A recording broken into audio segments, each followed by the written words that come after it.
Viral video polisi ditembak maling sepeda motor di Jalan Nangka 1, Kelurahan Cengkareng Barat, Kecamatan Cengkareng, Jakarta Barat, Kamis 14 November 2024. Korban adalah anggota Polres Metro Tangerang Kota, Aibtu Wiratama, yang kini dilarikan ke rumah sakit untuk menjalani perawatan medis. Ia menderita luka tembak di bagian paha kiri.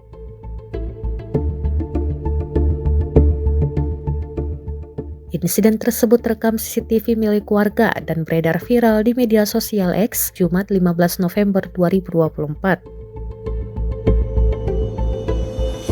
Tampak dua anggota polisi membuntuti dua pelaku. Setiba di lokasi, polisi berusaha melakukan upaya tangkap tangan terhadap pelaku. Namun, pelaku melakukan perlawanan dengan mengeluarkan senjata api dari balik bajunya dan menembak anggota. Salah satu pelaku yang berperan sebagai joki berhasil ditangkap polisi di lokasi kejadian. Sementara, sang eksekutor ditangkap dalam perjalanan kabur ke Lampung. Eksekutor penembak polisi ini juga sempat melakukan perlawanan saat ditangkap. Pelaku berinisial A itu pun akhirnya ditembak mati.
Download Tribun X sekarang, menghadirkan lokal menjadi Indonesia.